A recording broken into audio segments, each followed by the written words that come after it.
প্রিয় দর্শক, আসসালামু আলাইকুম। আপনারা স্ক্রিনে দেখতে পাচ্ছেন যে স্থানীয় সরকার পল্লী উন্নয়ন ও সমবায় মন্ত্রণালয়ে 1330 জন নেওয়া হবে। এখানে দুইটি সার্কুলার রয়েছে। এই প্রথম সার্কুলারে 1330 জন, আর নেক্সট সার্কুলারটা আমরা পরবর্তীতে আপলোড করে দেখাবো। তো আপনাদের বলে রাখি, এটার আবেদন শুরু হয়েছিল 25শে মার্চ 2025 এবং শেষ হবে 14ই এপ্রিল 2025। আর যেহেতু অনেক পদ রয়েছে, সেহেতু আপনারা নির্দিষ্ট সময়ের পূর্বে আবেদন করে সমাপ্ত করবেন। তো আমরা চলে যাচ্ছি সরাসরি সার্কুলারে। দেখতে পাচ্ছেন যে স্থানীয় সরকার পল্লী উন্নয়ন ও সমবায় মন্ত্রণালয় মানে পিডিবিএ পল্লী ও দারিদ্র্য বিমোচন ফাউন্ডেশন। যাই হোক, আমরা চলে যাচ্ছি সার্কুলারে। নিয়োগ বিজ্ঞপ্তি। আচ্ছা, এখানে বলা হচ্ছে যে গণপ্রজাতন্ত্রী বাংলাদেশ সরকারের স্থানীয় সরকার পল্লী উন্নয়ন ও সমবায় মন্ত্রণালয় ও পল্লী উন্নয়ন ও সমবায় বিভাগের অধিভুক্ত পল্লী ও দারিদ্র্য বিমোচন ফাউন্ডেশন স্থায়ী পদগুলো স্থায়ী শূন্য পদসমূহে জনবল নিয়োগের নিমিত্তে প্যানেলভুক্ত লক্ষ্যে বাংলাদেশের স্থায়ী নাগরিকের নিকট হতে পদের পার্শ্বে উল্লেখিত শিক্ষাগত যোগ্যতা ও নিম্ন বর্ণিত শর্ত সাপেক্ষে অনলাইনে আবেদন করতে হবে। আচ্ছা, আবেদন করার জন্য pdbf.teletalk.com.bd এই ওয়েবসাইটে আবেদন করতে হবে। এই যে, অথবা এই ওয়েবসাইটে আপনারা চেক করে নিতে পারবেন সার্কুলারটা, pdbf.government.bd। তা 1 নম্বর যে পদটা রয়েছে, এখানে বলা হচ্ছে উপজেলা দারিদ্র্য বিমোচন কর্মকর্তা। এটা একটা নবম গ্রেডের চাকরি, 155 জন হবে।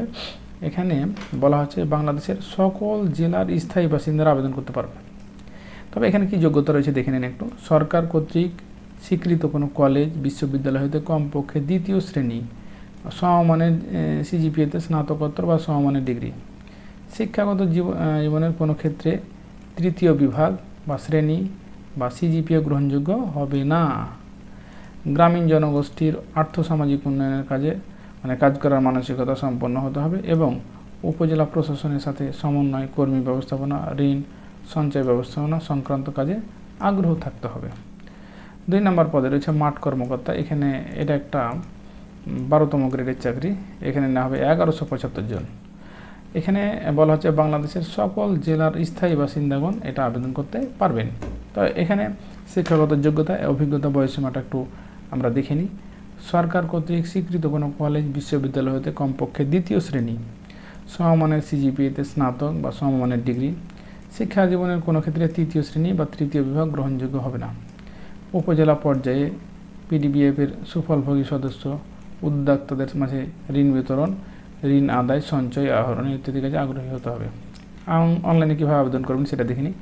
নিয়োগ বিভক্তি ও আবেদন সংক্রান্ত নিয়মাবলী www.pdbf.gov.bd অথবা এখানে যে ওয়েবসাইট আছে এখানে পাওয়া যাবে, মানে pdbf.teletalk.com.bd ওয়েবসাইটে গিয়েও পাওয়া যাবে। এখানে বলা হচ্ছে যে সকল পদে 31 মার্চ 2025 খ্রিস্টাব্দে মানে এই তারিখে বয়স 18 থেকে 32 হতে হবে। আচ্ছা, এবার আমরা আরেকটা বিষয় দেখে নিই যে আবেদনের এই যে দেখতে পাচ্ছেন, মানে ফি জমাদান শুরু হয়েছে 25 তারিখ সকাল 10টায় এবং শেষ হবে 14 এপ্রিল 2025 বিকেল 5টায়। নির্দিষ্ট সময়ের পূর্বে আপনারা আবেদন করে ফেলবেন।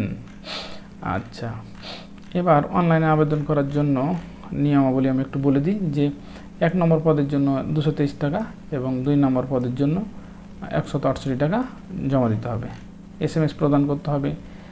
প্রথমে লিখতে হবে পিডিবিএফ স্পেস, তারপর ইউজার আইডি, তারপর সেন্ড করতে হবে 16222 এই নম্বরে। এরপর একটা পিনকোড আপনি পাবেন। পিনকোডটা দ্বিতীয় SMS প্রয়োজন হবে। পিডিবিএফ লিখতে হবে, তারপর স্পেস, তারপর লিখতে হবে ইয়েস, তারপর স্পেস, তারপর পিনকোড যেটা আপনি পেয়েছেন এবং সেন্ড করতে হবে 162 নম্বরে।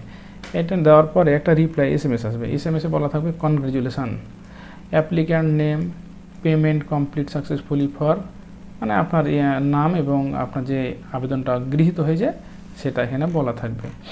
তো এই তো ছিল আজকের বিজ্ঞপ্তি। আপনারা এই পুরো বিজ্ঞপ্তিটা আমাদের Facebook page Mizan job study, এই ফেসবুক পেজে গিয়েও একটা ভিডিও দেওয়া থাকবে এই সংক্রান্ত, এবং মানে যেই নোটিশটা দেওয়া থাকবে ওই ভিডিওটার সেই কমেন্ট বক্সে সেটা দেওয়া থাকবে। আপনারা একটু দেখে নিতে পারবেন অথবা আপনারা একটু স্ক্রিনশটটা এখানে দিয়ে রাখতে পারেন আপনাদের সুবিধার্থে। তো যারা এতক্ষণ আমাদের সাথে ছিলেন তাদেরকে অসংখ্য ধন্যবাদ। সমবায় মন্ত্রণালয়ে আর একটি বিজ্ঞপ্তি আছে, সেটা আমরা নেক্সট ভিডিওতে আপনাদের দেখানোর চেষ্টা করব ইনশাআল্লাহ। আল্লাহ হাফিজ।